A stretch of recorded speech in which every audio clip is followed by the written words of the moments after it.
So, bago ko ipaship tong mga unit natin ngayon, gusto ko lamang silang ipasilip sa inyo bago natin balutin. So, good day sa inyong lahat mga kabackyard. Meron tayong 5 unit dito na ready to ship. Ayan. 3 yung fully automatic, 2 naman yung semi-automatic na 50 to 60 capacity. Ayan.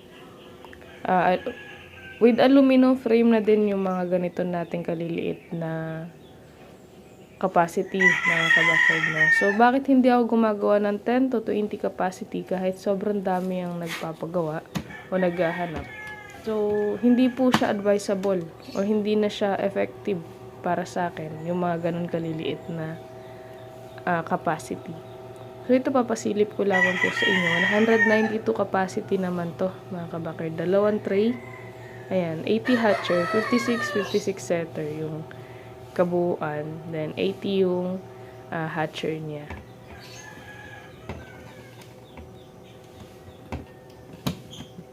Ito yung budget meal yan, mga kabackyard. Ito naman, itong isang to, push and pull kasi to eh. So, hindi to budget meal. Pero, same lang din sila ng capacity. So, ayan. Kinakalibrate natin. So far, so good na siya, no? O, pwede na siyang i-pull out. So, ito push and pull yung kanyang mga tray. So, mamaya after natin makalibrate yan, tatawagan ko din yung may-ari para kunin niya tong unit niya.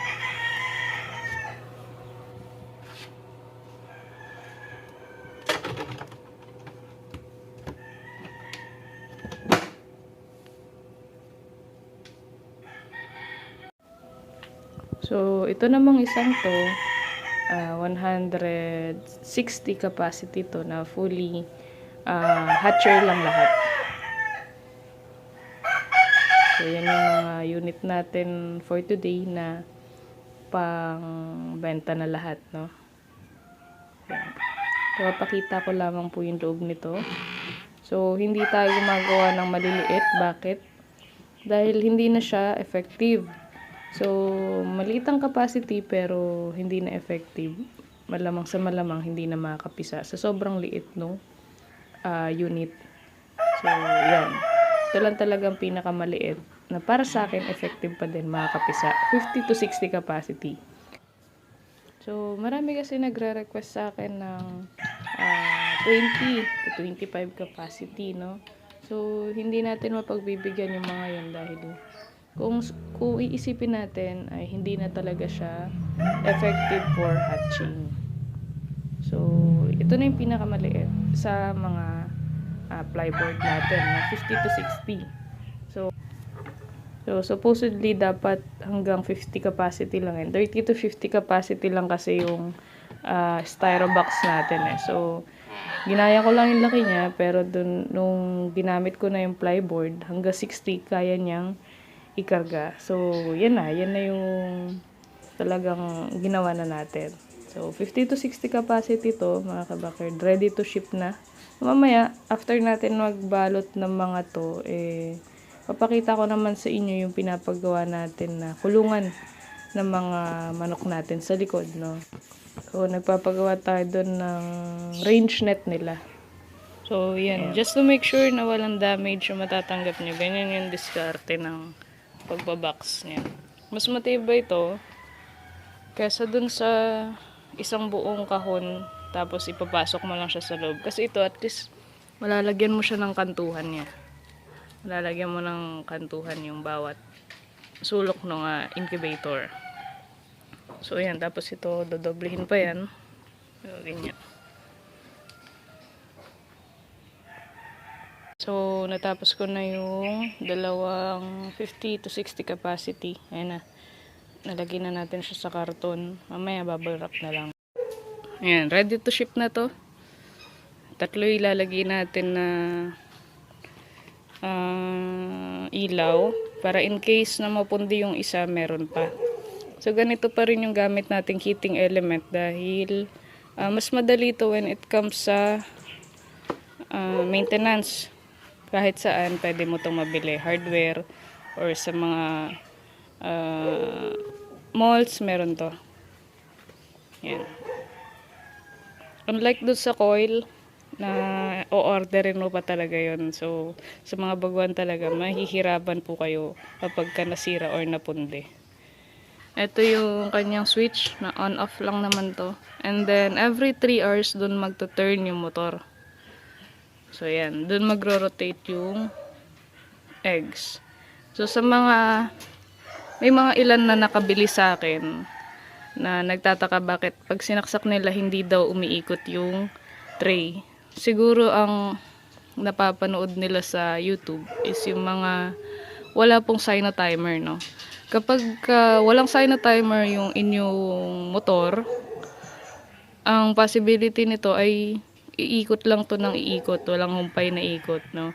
So, hindi yun maganda pagka sa incubator dahil masisira yung itlog. Meron lang time na magro-rotate yung tray natin dapat.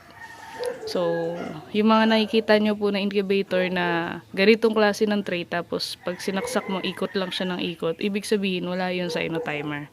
Rekta lang yun na nakasaksak sa main plug natin, no? So, ayan, dapat ang design ng tray is every 3 hours lang. So, kung manual nga po, is isang beses lang sa isang araw natin ikutin yung mga itlog. So, ito, every 3 hours, iikot yung tray natin. So, yan. Yun lang, hindi ito napupull. And push and pull, no? Nakadikit yan. Pero maluwag naman, as you can see. Maluwag yung space, no? So, magkakasya yung kamay. Kahit na budget meal siya, hindi siya talaga tinipid. So, ayan, napakaluwang. Yung iba po kasi sakto lang talaga ito, nakasagad doon sa isang tray, and then ito nakasagad na naman doon. Para lang mapagkasya yung, kasi tinipid nga po. So, ayan. So, sa mga baguhan or gusto mag-start tapos limited lang ang budget, ayan, ito. Then, nakaano na rin to, no? Aluminum frame. Ayan, toggle lock natin. So, ngayong araw ay nagpapagawa tayo ng range net dito sa likuran. So, dito na natin ililipat yung mga manok natin sa baba para malinis na doon at talagang fabrication na lang yun ng ating mga incubator. So, ayan, nagpapalagay na tayo. May mga naitayo na rin ng mga poste dito sa gagawin nating range net.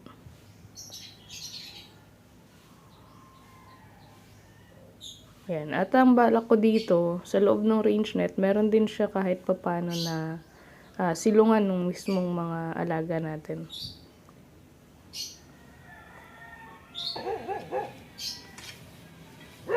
Ayan.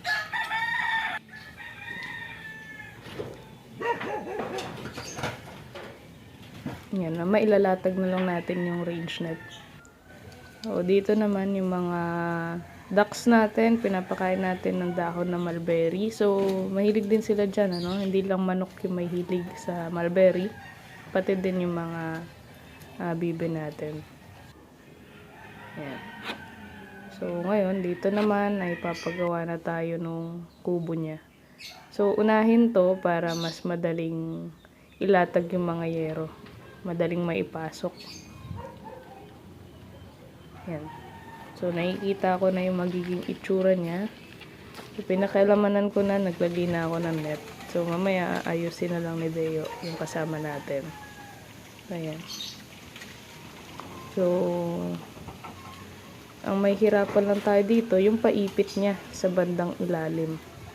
So, lalagyan kasi natin ng paipit yan para hindi makawala yung mga manok.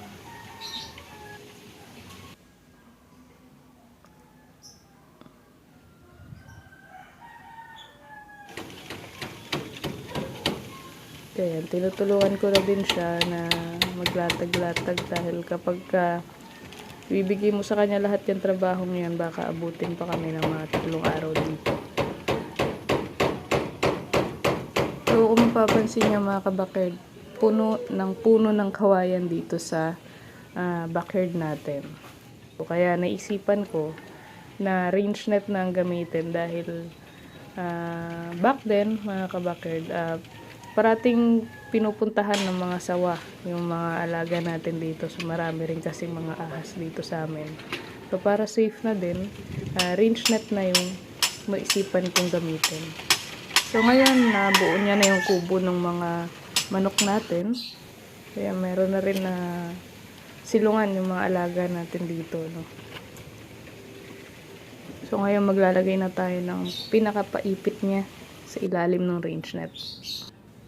Ayan na, natapos na namin yung range net at inabot na rin kami ng maggagabi na, no, mga kabakerd. So yan, bukas doon ko na siguro ilalagay yung mga alaga natin dito. So yan lamang po sa ngayon. Happy breeding and happy farming po sa ating lahat mga kabakerd.